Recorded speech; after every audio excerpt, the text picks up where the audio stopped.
Hola, mi nombre es Andrés Núñez Leites y en los próximos minutos vamos a estar hablando con el filósofo Ricardo Viscardi sobre algunos temas de actualidad, tomando como referencia un libro de su autoría del año 2006 llamado Celulosa que me hiciste guapo, el tango merco global.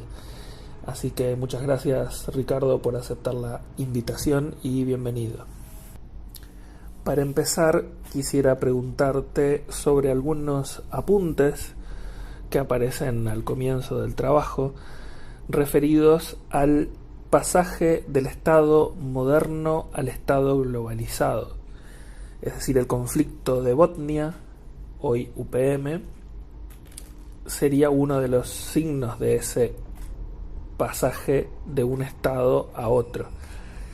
En un contexto de globalización que, como bien señalas ahí, genera conflictos por doquier, lejos de ser la pacífica aldea global o la autopista de la información, como se menciona, aparecen conflictos ambientales y conflictos de otros tipos por todos lados, una vez que se intensifica y cambia cualitativamente la forma de interconexión a través de la comunicación en el sentido más amplio.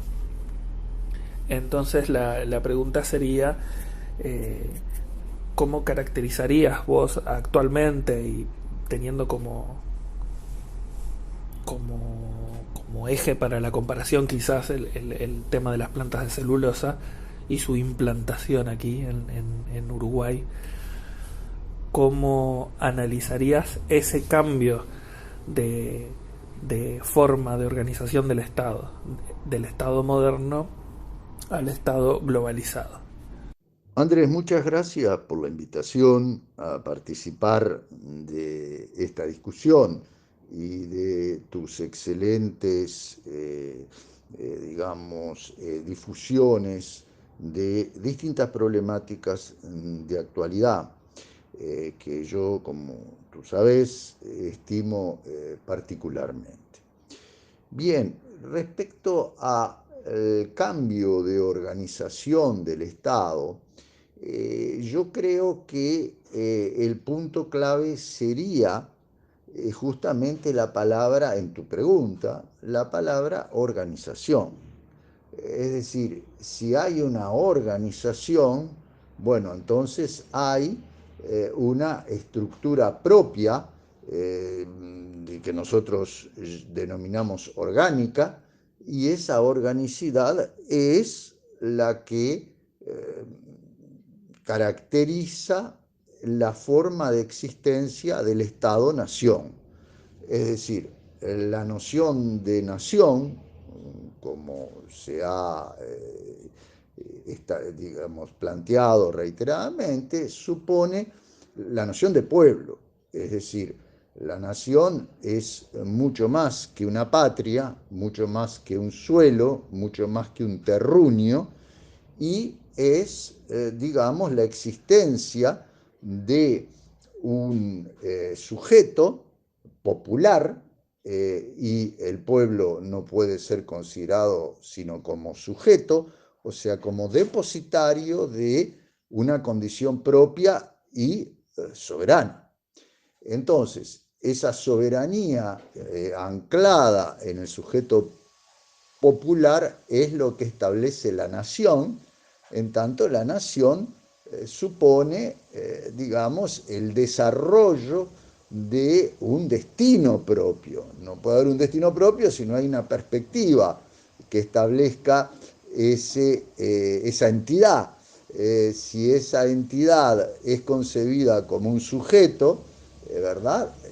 Va a establecer su propia perspectiva, igual que cada uno de nosotros se dice, bueno, yo me sitúo ante tal problema o me sitúo ante el horizonte de la actualidad, para ir a algo todavía más general, de tal manera. ¿Por qué? Porque yo como sujeto, ¿verdad? Tengo tal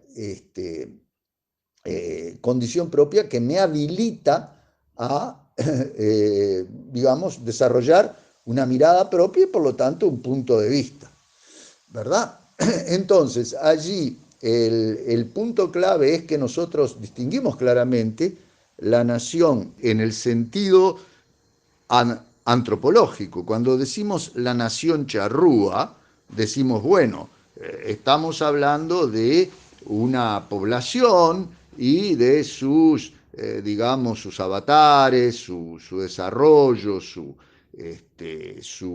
destino, digamos, pero no lo vemos como o no lo analizamos desde el punto de vista de la autodeterminación de esa nación, ¿verdad? Este, cuando hablamos de la nación en el sentido de los símbolos patrios, ¿verdad? Que sería propiamente la condición de Estado, bueno, entonces ese Estado, esa nación, entendida como una diferenciación, digamos, estratégica de un poder, tiene que ver con determinados instrumentos y determinados lugares. Cuando hablamos de nación en el sentido de, digamos, el destino de un conjunto social, estamos hablando del Estado-nación. ¿Por qué? Porque el Estado está supeditado a la conducción y al horizonte que se dé un sujeto que es propiamente el sujeto popular. Bien, entonces allí es otra cosa y esa otra cosa tiene históricamente, es decir, desde el punto de vista de los límites que ha tenido en el devenir humano, tiene condiciones muy particulares y esas condiciones muy particulares son la, digamos, retroacción de la soberanía desde la monarquía, ¿verdad? Que es digamos, identificable con la nación en el sentido de atributos simbólicos y estratégicos y físicos, militares del poder, digamos, condición soberana se retrotrae al pueblo y es el conjunto social de la población, ¿verdad? El conjunto de los miembros de la población el que pasa a ser depositario de la soberanía. Para esto, digamos, dicho así, suena un poco a, digamos, categorías o elementos de análisis ya muy manidos, pero el problema no es tan simple porque el asunto es que esta retroacción de la soberanía sobre el pueblo, o sea, que el sujeto pasa a ser el conjunto de la población, el sujeto que determina el destino del Estado como Estado-nación, bueno, esto supone que hay una supeditación de la noción de sujeto popular y la noción de pueblo a la noción de soberanía. ¿Por qué razón? Porque el soberano ya de por sí no puede sino ser un sujeto. Y ahí vamos a la cuestión propiamente de lo que es la soberanía, sobre la que, por ejemplo, alguien como Derrida ha dicho que se trata de un concepto teológico apenas secularizado. Ese es el punto absolutamente clave. O sea, el principio de soberanía es el principio de la indivisibilidad del poder. Y esa indivisibilidad, si es, digamos, una y, digamos, concentrada y consistente en sí misma, no admite análisis. La soberanía no puede ser sujeto de análisis porque ella simplemente es una, ¿verdad? Es una e indivisible, dice Derrida. Entonces lo que no puede ser dividido no puede ser sujeto a análisis. Entonces allí es donde vemos el principio teológico de la soberanía. Ahora, ¿qué sucede? ¿Cómo la soberanía llegó entonces a la participación popular? Bueno, allí tenemos la larga historia de las soluciones religiosas políticas y militares que se constituyen a través de la Edad Media, ¿verdad? Y que se constituyen, ¿verdad?, como tradición de la soberanía cristiana, ¿verdad? Entonces, allí están los análisis que Foucault hace en particular sobre el pastorado, ¿verdad? El pastorado como principio cristiano de gubernamentalidad. Y ese es el punto clave. Es decir, el punto clave es un punto de estructuración teológica, como lo ha analizado Serge Margel, ¿verdad? En el cual el asunto clave es que el soberano en la acepción teológica cristiana permite asimismo un vicariato, o sea, un descenso de su poder sobre la tierra. Al permitir un descenso del poder sobre la tierra, permite también un retorno de el poder, digamos, de cada uno, que en la teología cristiana es el poder de redimirse o salvarse, sobre el destino del conjunto. Al mismo tiempo que estamos predestinados, ¿verdad?, por la voluntad divina y por su designio en la creación de la obra del orbe, estamos participando de esa predestinación, ¿verdad? Porque somos también depositarios de una decisión posible respecto a nuestra decisión y a nuestra redención, perdón, y a nuestra perdición, a nuestra salvación o a nuestra perdición. Entonces es en ese principio de la teología cristiana que obedece, como muy bien lo ha señalado Marie-José Monsaïn, a la cristología, o sea, a la teología de la encarnación. Dios se ha hecho hombre, por lo tanto, nosotros en nuestro cuerpo y en nuestra carne, en nuestro sufrimiento cotidiano, tenemos un principio de elevación y de trascendencia, puesto que el propio Dios sufrió como nosotros, ¿verdad? Y eso es, digamos, el mandato y asimismo el atributo que Él nos da de ser miembros de su obra y de participar de ella. O sea, es en ese arcano, en ese horizonte profundo que nos viene de la tradición, donde se establece el proceso de secularización. Ese proceso de secularización lleva a que la soberanía pueda ser depositada en el pueblo y que asimismo cada uno de los miembros de la soberanía, que es cada uno de los ciudadanos en el registro que hace la Revolución Francesa, sea capaz de constituirse en intérprete de la propia soberanía de la que participa, igual que el, digamos, fiel cristiano se sentía intérprete del designio, en buen o mal sentido, ¿verdad?, del creador, de darle, digamos, de atribuirle una condición de redimible o condenable. Entonces, por lo tanto, de autocondenado o autorredimido. Entonces, ¿verdad? Es en ese arcano, en esa tradición donde se viene a constituir la noción de soberanía. Ahora, ¿qué sucede? Por lo tanto, la condición de soberanía supone, por el vicariato que la teología cristiana establece y a posteriori por, digamos, la mediación que ese vicariato, digamos, instruye respecto al común, supone la mediación. Entonces existe en las sociedades también, junto con la soberanía, la mediación entre los partícipes de la soberanía. Ya cuando la soberanía reposaba exclusivamente en la monarquía, sin embargo, el buen rey, recuerdo la anécdota sobre Versalles, ¿verdad? Luis XIV, el buen rey, quería que su pueblo participara de la grandeza de la monarquía y por lo tanto los domingos habilitaba que el pueblo, el común, cualquiera, visitara los parques y jardines. ¿Por qué? Porque era una forma de incorporarse, y vaya si la palabra incorporación tiene connotaciones teológicas y cristianas, de incorporarse, es decir, de participar con su cuerpo mortal en la magnificencia del destino de la monarquía, así como el creyente cristiano participaba con su cuerpo y con su carne, mortales y perecederas, del conjunto de la obra. Y sabemos que en la, digamos, en la teología cristiana, según, digamos, su mandato, los humanos renacerán el día del juicio final con sus cuerpos tal como han existido en esta tierra. Bueno, entonces,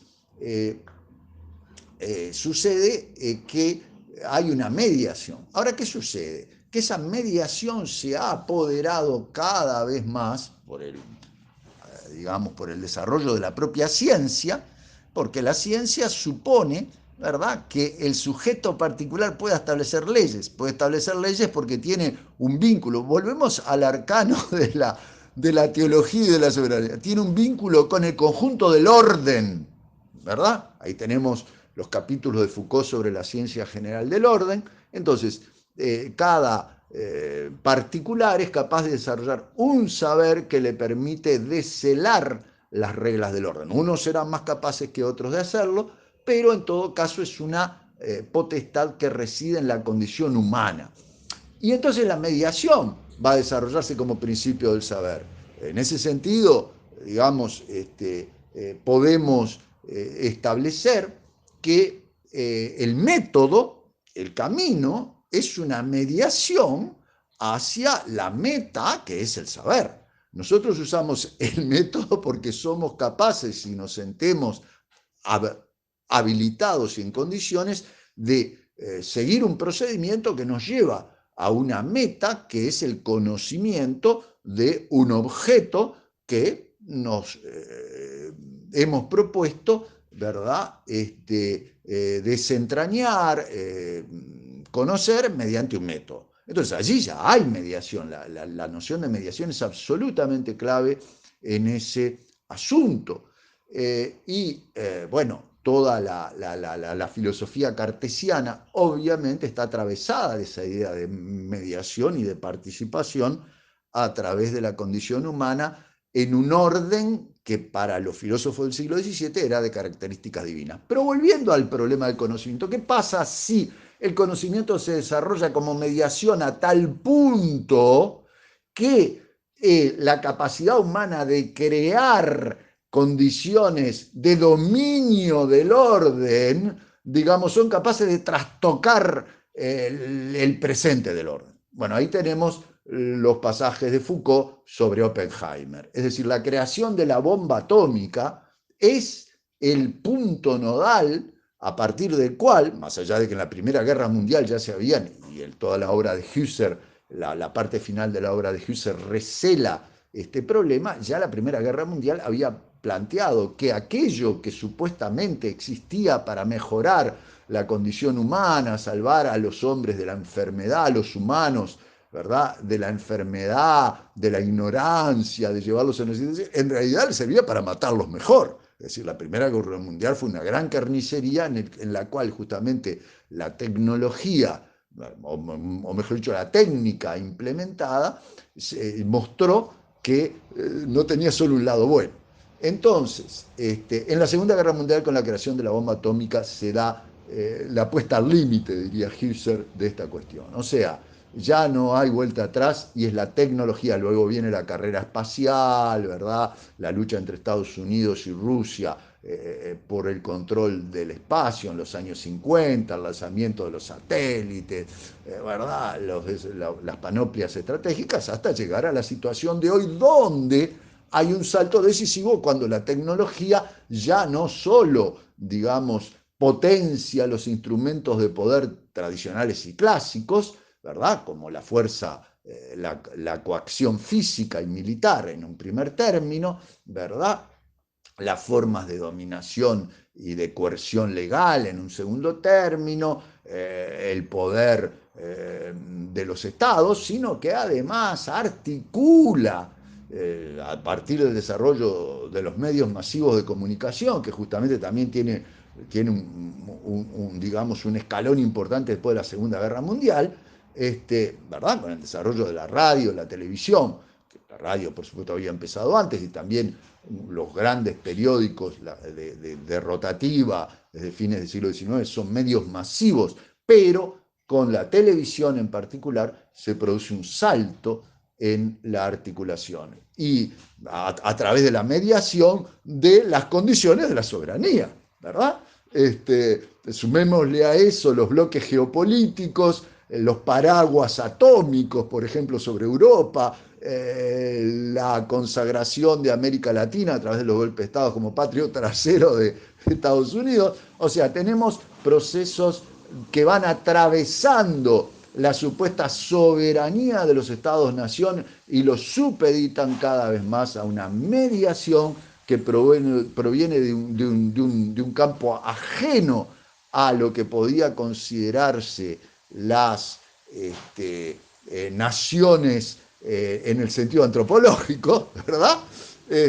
Y entonces somos cada vez menos charrúas y entonces, digamos, se produce la desarticulación de los Estados-nación. Es decir, los Estados-nación son atravesados en la actualidad por dinámicas de globalización y ninguna, que son dinámicas de mediación a nivel global de la humanidad y del orbe, donde empiezan a jugar como elementos decisivos no los Estados-nación, sino las potencias tecnológicas. Y ahí tenemos, por ejemplo, la lucha entre Trump y China, por ciento Estados Unidos y China, porque China se convierte en una potencia tecnológica por su propio potencial civilizatorio, demográfico, etcétera.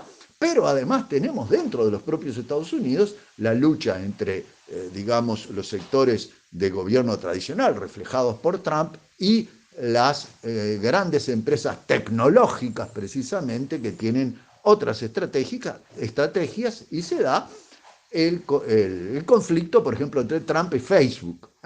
Bueno, entonces, lo que sucede es que el Estado globalizado, el Estado orgánico, con su organización y sus estructuras, sus formas, digamos, que puede limitar, delimitar, desaparece y aparece un conjunto de fuerzas, ¿verdad?, que atraviesan los contextos que corresponden cada vez menos a configuraciones de soberanía, cada vez más a configuraciones de mediación tecnológica y por lo tanto a poderes tecnoeconómicos, las grandes empresas, los 5 grandes, ¿verdad?, que se ha hablado tantas veces, Apple, Facebook, Microsoft, Amazon, etcétera, y entonces se produce un atravesamiento y desaparece, propiamente desaparece el Estado, progresivamente, por supuesto, no se borra de un momento para otro, pero nada explica mejor este proceso que la crítica desarrollada por el actual gobierno de la calle Pou a, digamos, el contrato efectivamente leonino establecido por el gobierno de Vázquez con la multinacional UPM, y luego el propio Lacalle Pou, teniendo todos los elementos jurídicos a su favor para poner en suspenso, inclusive renegociar, reformular el contrato, ¿verdad? Porque el propio contrato incluía una causa relativa a epidemia que habilitaba su suspensión y su renegociación, y sin embargo, con ese instrumento jurídico en la mano, la calle Pou refrenda el contrato, cambiándole algunas cosas muy menores que no son de entidad significativa, refrenda el contrato con UPM. O sea, nada nos muestra mejor el escenario de globalización que esta coyuntura por la que el Uruguay acaba de pasar, y nos muestra que estamos claramente ante un Estado globalizado que, digamos, está sujeto a las olas del poder mundial y que no puede asegurar las condiciones y formas propias de su existencia.